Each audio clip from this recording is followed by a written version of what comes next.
It's 5 o'clock in Pirate Country, and it's time to get pumped up with the P-Man. Hit the door and hit the road. 94.3 The Game is going to get you home, and the P-Man's not holding back. Yes! Yes! Pirates win! Pirates win! Bring on the Patrick Johnson Show on 94.3 The Game. Holy mackerel! Oh, my goodness! The flagship station of the ECU Pirates. Hey, welcome everybody. Patrick Johnson here. It is the PJ Show on 94.3 The Game. Streaming, 94.3thegame.com and the IBX Media app. A little maintenance on the fairway up here. Jeez. Bad angle, Pilk. Bad angle for the P-Man. Michael, set up the camera. Well, what do you expect? What do you expect? Philip the Ref Pilkington producing today's effort. Did a great job closing out the PJ Show yesterday with some Pirate Report goodness, and we'll do some of that here for you in a second. We've got baseball coming up today. East Carolina taking on William and Mary from Colonial Williamsburg. Scooter and Coach O will have the blow-by-blow accounts and analysis for you coming up here on 94.3 The Game with an airtime on the radio network for pregame activities at 5:45. We're carrying you up until that point.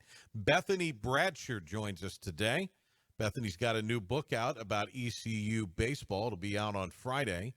You can go ahead and pre-order now, and Bethany will have all that information for you. And if you pre-order, you'll be registered to win fabulous prizes surrounding ECU baseball. So deets on that coming up. The name of the book is Never Take This for Granted. It's about Pirate baseball fans and is a really, really good book, and very excited about that. Pilk, anything you want to add before we go? I guess Caitlin Clark, no surprise, was taken number one in the WNBA draft. Yeah, I've seen a lot of articles, Patrick. I want to get your thoughts on this. They're saying, will Caitlin Clark save the WNBA? I think punch no. yourself up there, Pilk. Okay. Let's see you for the vast video audience here. There we go. So they said, will Caitlin Clark save the WNBA? I think she saved the 2024 Women's Final Four, clearly, with their TV numbers. But I just don't see people tuning in for a random Tuesday night WNBA game just because Caitlin Clark's playing. What do you think, PJ? Why do you think this? I think the hype around someone when it comes to the NCAA tournament, even though it's the women's, there's something about March. There's something about what we love. It brings in the casual fans on a Sunday afternoon at 3 o'clock when nothing else is on.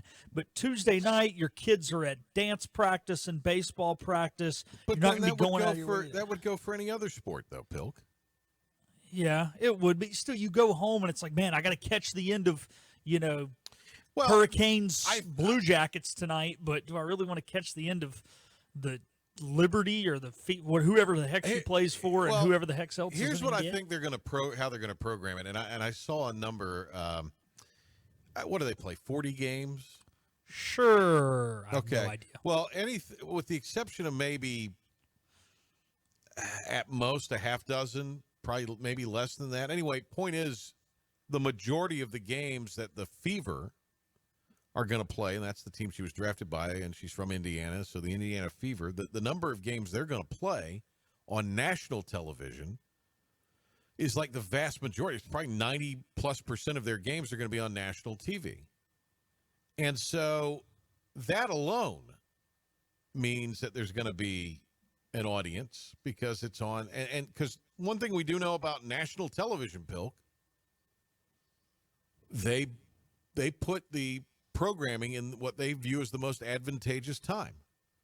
So if it makes sense to start the game at 7, they'll start it. If it makes sense to start the game at 8, they'll start it at 8. If they want to put them on Sunday afternoon, they'll probably have a slew of Sunday afternoon games this summer. They'll position the games where they have the potential to draw the biggest audience. Now, can she do it? Yes, I think she can, because look at the numbers. I mean, they had the highest rated NCAA tournament game in several years, not just for women, but for the whole tournament. So I really think there's going to be, the numbers will improve. And then it's, what is success? How are we going to measure it? Is she going to draw 14 million people to week in and week out? Probably not. But if you are looking at maybe doubling your audience for television. Because, I mean, the WNBA TV, have you ever researched the WNBA TV numbers? I did that a few years ago. No. Brutal. I mean, brutal. Infomercials have probably drawn more of an audience on network television. I think this is a great opportunity for that league to expand its viewership footprint. And I think she's just that fantastic of a player. You know, I'd be more worried about her being a bust than I would whether she'll help, because she'll help them this year, undoubtedly. I mean, Henry is a great example. The great Henry Hinton, broadcast Hall of Famer, Legend Award winner.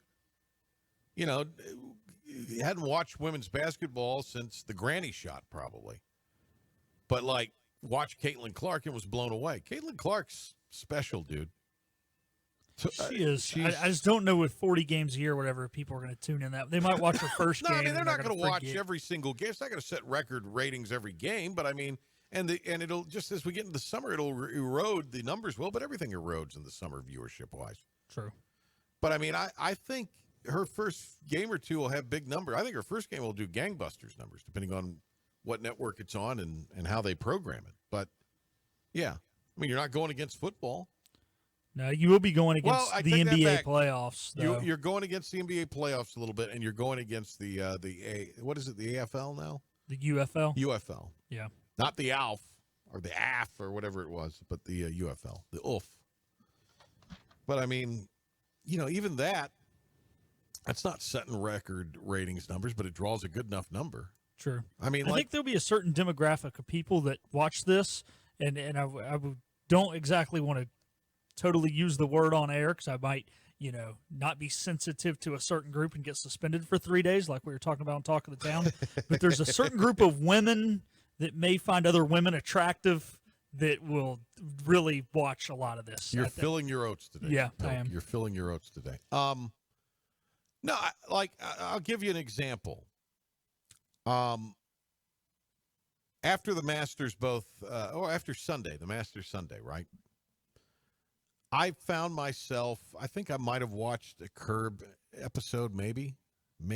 I can't because I'm down to the last two episodes. I know the finale aired last weekend, but I've been watching it on the app.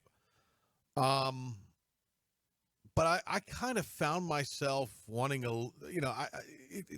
I would like to have settled in Sunday going into the week with a game coming off the NCAA tournament, you know, coming off college basketball. I'd have been excited to have watched a basketball game. There were 15 NBA games on Sunday, Patrick. Yeah. Every team played. But were there, did they have, what was there any Sunday night? No, that's true. They were all at noon or 3:30. Right, yeah. right. So, good point.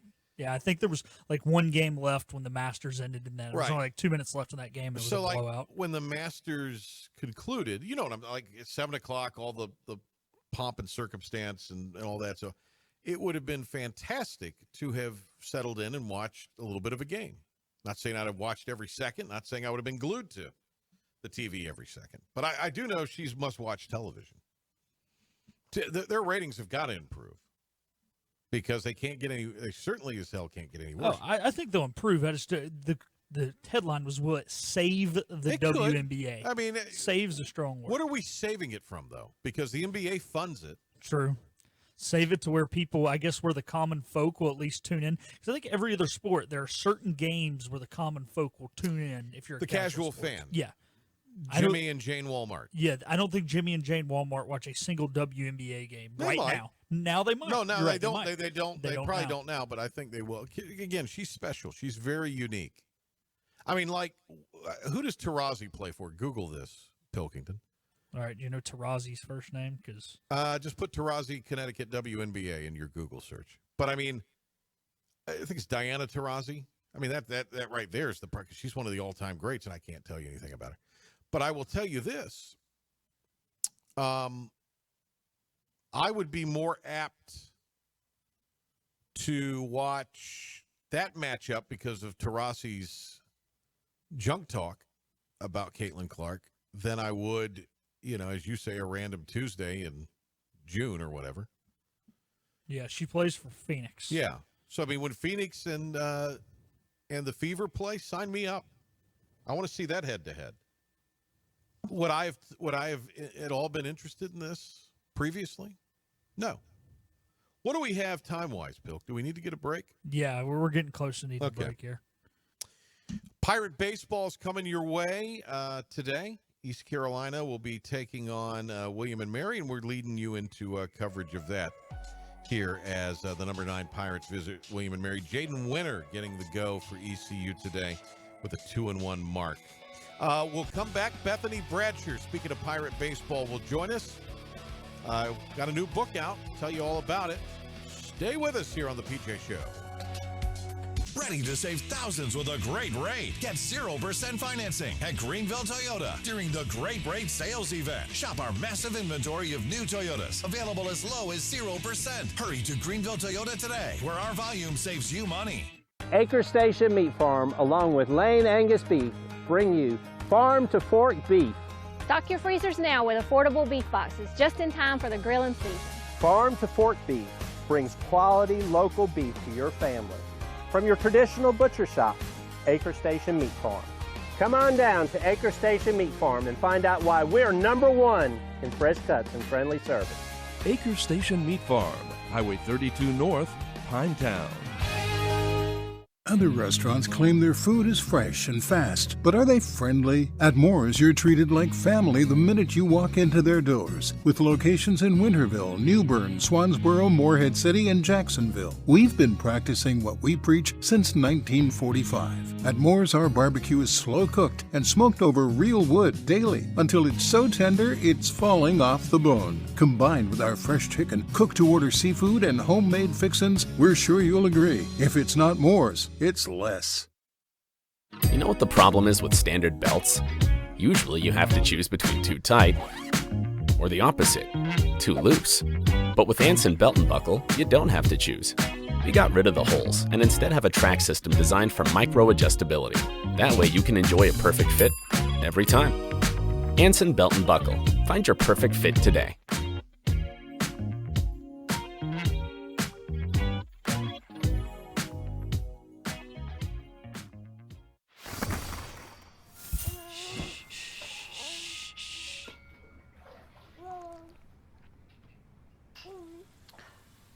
Dum-dum-dum. Get low, get low, get low. 369, ooh, she fine. Hoping she can sing it to me one more time. Get low, get low, get low, get low. Grab a Pepsi Wild Cherry and get wild. When a place is as special as this, you don't want to change a thing. You simply want to enjoy it, just as it is. That was our inspiration behind Bow Coast West, our newest community in Beaufort, North Carolina. Embrace all that we love about this very special place and make it easy for families to enjoy all that this coastal lifestyle has to offer. Be inspired. Bow Coast West. New Toyotas, 0 down and only $369 a month at Greenville Toyota during the Great Rate Sales Event. Buy with 0% or get Corollas, $369 a month with 0 down. This is not a lease, you own it. Plus, get our Greenville Advantage at Greenville Toyota. Bethany Bradsher, acclaimed author, joins us here on the Patrick Johnson Show as she has a brand new book out about ECU baseball. Never take this for granted. And it's not only about ECU baseball, but more about the fans and the celebration of Pirate baseball fans. Bethany Bradsher joins us here on the Patrick Johnson Show. There she is. Hello, Bethany. Hi, Patrick. Thank you for having me. Show those that are joining us on the video feed the beautiful cover of this book. Never take this for granted. And it's by Bethany Bradsher. Oh, that looks very, very nice. And this is about something that is near and dear to a lot of Pirate fans' hearts. Life in the jungle, Pirate, life as a Pirate baseball fan, and near and dear to your heart because you've been known to frequent the jungle a time or two. I have been known. I am a regular jungle dweller on the left field side.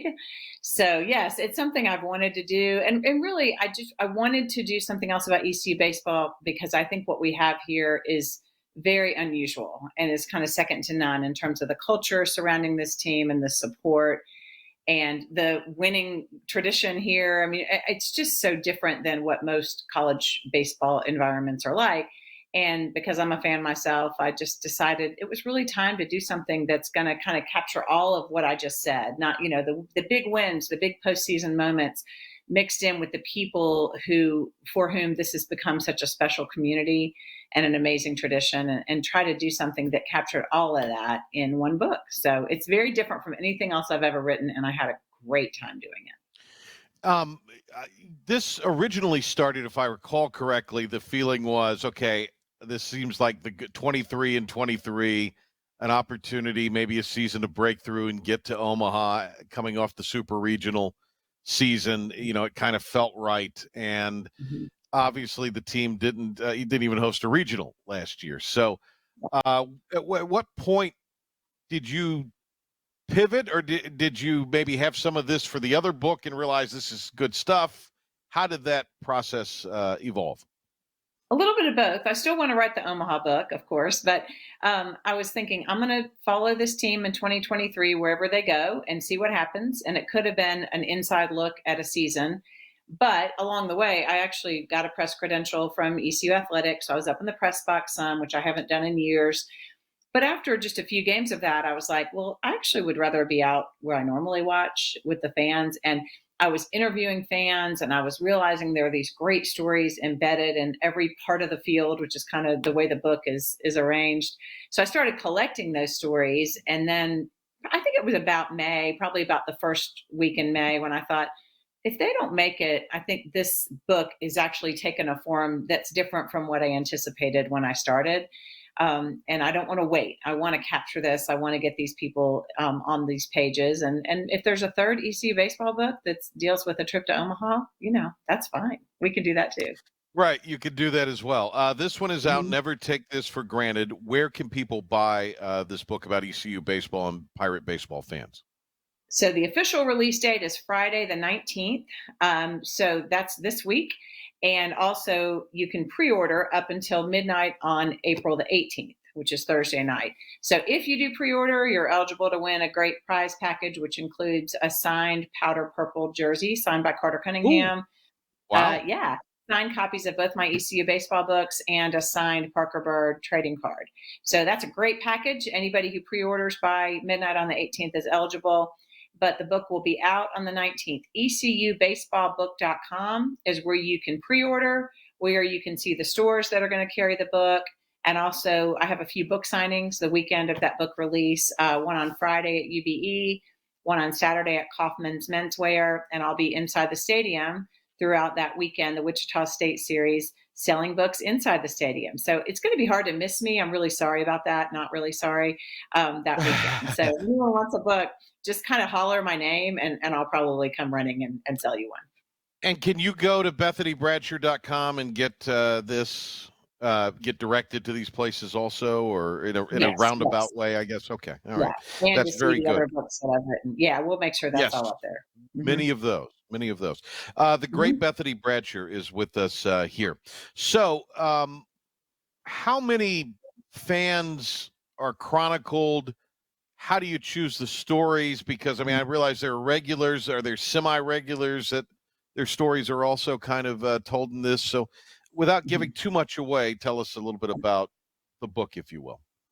If there's any mega fan that you've noticed in a game there, that rather because they're really loud or they're really notable or very consistent, chances are pretty good they're in the book. I started and I went around the field. I started in center field, even though I know the way baseball positions are numbered. That's not the first number. But I needed to start in center field because that's where the history of the Jungle and Harrington Field really originated. And then went to left and told the stories of Brian Dilday and the Megaphone crew in left field and some of the fans that stay out there near where I sit, and then went around from there. So what I loved is to just learn that there's fans like Todd Howell, who sits, kind of on the first base side, but near behind home plate, and Mike Radford on the third base side, and Chu Justice, and who are quite loud, quite vocal, quite well known. So it's not just the Jungle; it's the fans in the stands all the way around. I also really enjoyed the stories of the children for whom that has become a really special and important community. Some of the kids that I interviewed for the book have had some struggles, are on the autism spectrum, or some physical or learning struggles where they might not have the kind of community with their peers that they maybe would like to have. But that community out there at Clark LeClaire Stadium has just filled this void. And so for the parents to let me come in and get to know these kids who are just such huge fans, it was really a privilege. There's 50 people about interviewed. Some of those are former players. A couple are coaches. One of them cleans the ECU baseball offices, and he's amazing and kind of a coach in his own right. So it's quite a wide range of folks throughout the last 25 years. Bethany Bradshaw, Never Take This for Granted is the name of the book. If you're with us on video, let's have Bethany hold it up again. And we got a reader copy, but there it is. Beautiful book there at the ECU hat on home plate. With the origins of the jungle, how did that come about initially? Sure. So Tony Brown and Charlie Martin are the original kind of jungle dwellers. Tony is in some circles known as the mayor of the jungle, and their wives taught school together, and they got to know each other in the early kind of the year is not exactly set, but in the 80s, got to know each other and went out. They just kind of independently decided to go watch baseball, and we're sitting on those metal bleachers at Harrington, and it was hot. And they weren't comfortable on the metal bleachers, and they saw a couple people out in the outfield. So they just decided that would be a better place to watch. And from there, they tell some great stories about one of those old timers who was out there was kind of hollering at the opposing center fielder, and they thought that looked like fun. And they got cinder blocks, because at that point you could stand on a cinder block. You had to do that to see over that Harrington fence. Started cooking wings, started just inviting their friends to join them. And, you could back up your car, your truck under the trees and tailgate outside the gate of that old field. So that was really the beginning of this great community. At one point, they built some makeshift bleachers using some old Minges Coliseum seats. And in a story I love, they did all that construction during the course of a doubleheader on a Saturday. So anytime there was a pitching change or an inning, a break between innings, they would saw and hammer and then they would stop and baseball. And so they created this entire area of seats on one day while watching two baseball games. And so they were really, they're still out there. Tony has built what they call the condos out there in center field, which many of you have probably seen. They're purple, and they kind of block them and some friends from the wind. So they have purple walls on the sides, and they're still very faithful and sit out there. But yeah, they're the OGs. And it's one of my favorite stories was 3 generations of Martin. So Charlie Martin, his son, Charlie Martin Jr., and his grandson, Cole, and all of their relationships with ECU baseball over the years. When you look at, when you get to certain series, postseason series, and just certain of it's, the opposing left fielder gets a pretty good razzing, but it ends up, I think, being, a respect thing in a lot of ways. And we've seen opposing players over the years sort of relish the idea of playing before that gathering out in the jungle. And this is the Jungle Book. It just, this is, to be clear. Yeah. Yeah. But how is there any stories in this, or have you heard any stories that maybe didn't make this edition that, where that went really, really well, and maybe it didn't go as well for the. Yeah. I mean, there are, it kind of makes all the difference. You can tell within the first inning or two, if that left fielder is just like a statue and he is not turning and responding at all when the fans are trying to chat with him and ask him questions and generally rib him. I mean, there's a lot of trash talk, but at least on left field, it's clean and pretty good natured. You can tell if they're going to have a good time and they're going to jump in with that, or they are not going to have a good day if they don't respond. But the ones who have responded and become buddies with those fans, they're invited to tailgates. If it's a tournament and they're not playing every game, you'll find them out there getting a hot dog and a beer, during one of the other team's games. Sometimes they give care packages to opposing left fielders. And I interviewed Anthony Cruz and Colin Donnelly from Quinnipiac in 2019, who played here in the regional. And they actually won that first game of that regional. It was their only postseason win in program history. So it's a great memory for those guys. And Anthony was the left fielder for part of that weekend and got that care package. And it was his last moment of his college baseball career. So just to hear him talk about what it meant to have those fans put that package together with snacks and put his name on the top and give it to him, it's really great. So it was fun to talk to some of those opposing players. Another was a guy from George Mason last year. His name's Jordan Smith, and he was the center fielder. And I was out there and just noticed how much he was interacting. So I talked to him. And another who was a pitcher was Chris Kaler, who pitched against ECU for GW last year in the season opening series, and now obviously pitches for East Carolina. So it was neat to hear his perspective as an opposing pitcher and now as a Pirate pitcher. So Harrington Field, as you so aptly described, were metal bleachers. In fact, we used to have to do the broadcasts from the metal bleachers with this really rickety table. So how much of the culture in the grandstand, if you will, changed with the people you talked to when it went from, you know, what it was, which was a field, to now a palatial stadium, comparatively speaking? Very comfortable. But I don't think it changed. I mean, there are others. I didn't spend a lot of time out in Harrington Field, so in terms of the stand. So there are people that might argue with me, but I think the spirit is the same. Certainly the noise level has increased because more people can now sit or are now able to, or stand or yell, or are now able to get in. I mean, I was out there last night at a game and just and in the stands on the third base side, and it was loud and insane, and there were children banging on the seats, and so I think that the spirit of the place is still there, and many opposing teams that have come in would say it's the best place they've ever played. So I think it's okay to have comfortable seats, but also to scream your head off with the purple gold chant at the same time. Was there any concern when Clark LeClair Stadium was built that there would be, the jungle wouldn't exist any longer, that that overall bandbox feel and the fans right on top would go away? Was there concern, legitimately or otherwise, about that? I think so. I think particularly you'll hear about the trees.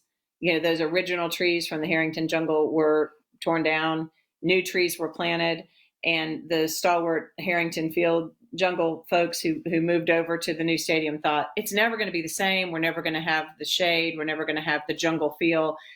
And, trees do grow. And so here we are, 19 Funny years how later. That works.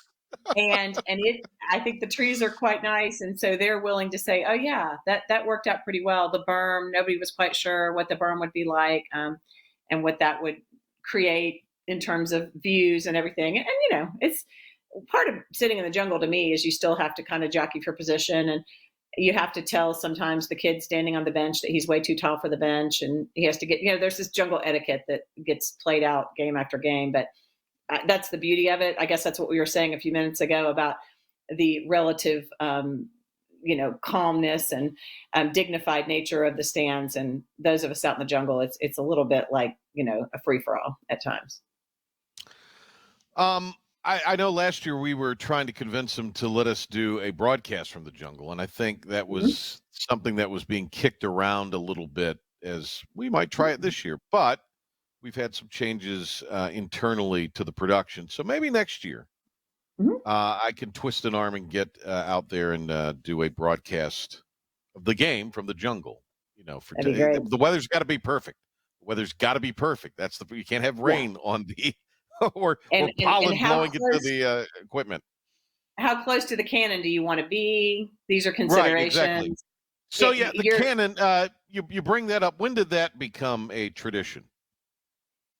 You know what? It's in the book, and I'm gonna have to look up the year to tell you for sure. But it's been in this iteration in Clark LeClair Stadium, right. The cannon, and it was interesting. I interviewed a guy named James Gentry, who's kind of the de facto head of that cannon crew. They have a group of who all have the key and can get the cannon and set it up. But he told some great stories about one time in the past few years when he dropped the cannon in the parking lot on I think it was a Saturday of a 3-game series, and had to rebuild it Sunday morning with his dad real quick to have it ready. So, it's one of those things that is just obviously we're Pirates, and so appropriate. And I love to watch the kids who just know it's coming and they're just ready, holding their ears. So that's something that adds so much to the environment.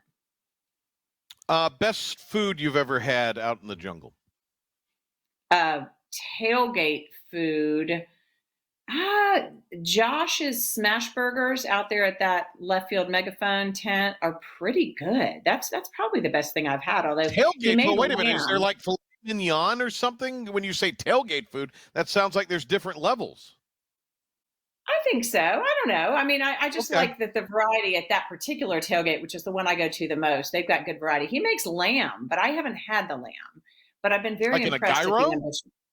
It's like a leg of lamb. Okay. It's a leg, and he makes ribs, and so I have tried the ribs. They're delicious. So hot dogs and burgers are the most prominent. Obviously, that's the classic. But every once in a while, they get kind of fancy out there. Let me ask you this: what was the official attendance? No, not official. What was the unofficial attendance for the Super Regional? How many people were really out there? 62. What do you think? Something like that? I think it was over 7,000. You think it was over 7? I mean, it was crazy. It's just because everybody's I know just they had to. It was announced as a certain thing, but it was well over. It had to be over. Yes. It had to be 7,000 at least. Yeah, maybe 8. Yeah, it probably was. And I mean, everybody has a story about that Saturday game against Texas, but mine was. I think everybody has a story that they did something where they feel responsible for what happened during game 2 of the Super. Mine was I slipped out for about 30 minutes to go to a bridal shower. Oh, Bethany. I mean, horrors. And I didn't stay. I literally brought the gift, gave the bride a hug, and said, I got to go. I'm going back to this game. And I'll never forget it because she is not a sports fan, but she went to ECU. And she said, this is really going to happen, isn't it? And I was like, it's really going to happen. And I went back and the wheels fell off. Is she still married? Is she still married? She is, thankfully. She's still married. She has a cute son, so that part's going fine. But I do feel responsible. I will never again, if it's my own child's shower, I won't leave. No, my children wouldn't schedule a shower during a postseason tournament. They know better. They know who like getting married. is. It's like getting married during football season. Come on. It is Never Take This for Granted. It is the new book from Bethany Bradsher. Bethany, if you'll hold it up again for the video audience, because it's a handsome cover. And that is available. Yeah. Oh, wow. That is available coming up on Friday. Go where, Bethany, to pre-order and enter to win fabulous prizes. Tell everybody again. Fabulous. The website is ecubaseballbook.com. Pretty easy to remember. Awesome. ecubaseballbook.com. A Carter Cunningham lavender signed jersey. I call it lavender. Bethany's got the Keith LeClaire book and this book that she'll sign for you. And there is a Parker Bird. There's the other book. There it is. Coaching Third, the Keith LeClaire story. So are you working on anything else? I'm doing a couple of ghostwriting projects. Nothing that you really wanted me to audiences, just kind of writing for other people. So those are nice to pay the bills, but nothing that I'm as excited about as this at the moment. What's the next thing you're cooking up in your mind, though, that you would work on? I mean, I know it kind of has, when it comes to you, it comes to you. When it comes to me, it comes to me. I just need people to tell me the sports stories that haven't been told that they need me to pursue. That's all I'll say. I mean, the best, the Dixie Classic, which is one of my favorite books, that came from a random conversation with a friend who was a State fan who just mentioned it. And I looked it up and realized it needed to be told. So I need a good sports story that hasn't been told, preferably something that, has some ties to this part of the world. Interesting. So I'm up for it. Sure, you guys remember, you can find me that weekend. So you can tell me. Yeah, there you go. During the Wichita State weekend. Hey, Bethany, great to see you. It always is. Thank you so much for your time. Thank you so much for having me. I look forward to seeing everybody at the ballpark April 19th through 21st. Awesome. Great to have Bethany Bradsher with us here. We'll be right back. Hi, I'm D.R. Alligood. And I'm his daughter, Jessica. For 11 years, we have built quality driveways and parking lots for both your residential and commercial needs. We also offer free on-site quotes to have your custom driveways built the way you want. 252-946-1227.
This is about you, your family, and the health of all who live in Eastern North Carolina. This is about the transformation of a health system into something more powerful and more human, about creating new ways to treat disease and keep you well. This is about ECU Health, which is to say, it's really all about you. ECU Health. Minds, hearts, purpose.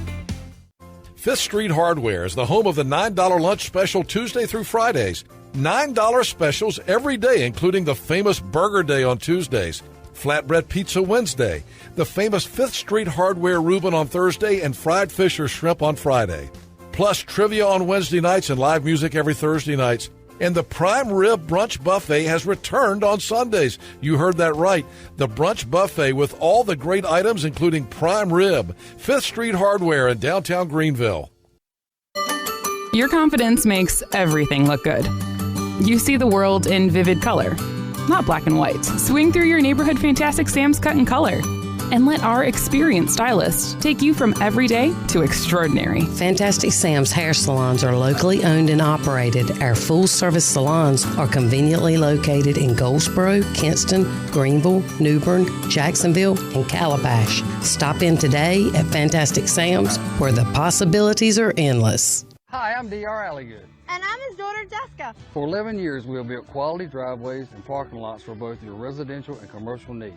We also offer free on-site quotes to have your custom driveways built the way you want. 252-946-1227. And now, the stunning conclusion of the show. It's the P-Man here on 94.3 The Game. Up in here, up in here. You like that, didn't you, Pilk? You didn't know I had that ability. It's just my era, Pilk. He grew up in the 90s. My jam. Thanks to Bethany Bradsher for being with us, and go out and buy that book. It's or pre-order it right now, but buy it certainly when it comes out Friday, and you'll see Bethany all over the park this weekend. Jaden Winter and right-hander Alex Marcus is the lineup. They pitch in that pod system, where they 3 innings, 3 innings, 3 innings. So, I mean, you're going to see some good arms tonight for William and Mary, I'm sure, or capable arms. 100th meeting between the two programs that dates back to both being charter members of the CAA, which is now the Coastal Athletic Association, no longer the Colonial Athletic Association. Will we change George Washington's name now to the Coastals? Will they be the GW Coastals?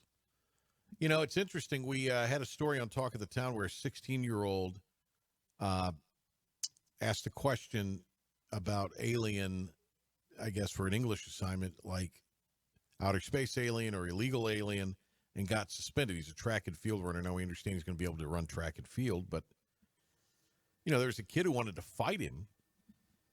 By the way, way, made that statement, yeah. Revolutionaries is now what George Washington has been changed to. Oh, are they the Revolutionaries? Yeah, I knew they had been changed this year. I just couldn't remember to what. So do you think that is going to be no longer allowed? I mean, you have Cleveland has changed their name. The Washington Commandos now from Redskins. I mean, it's, we're changing these things.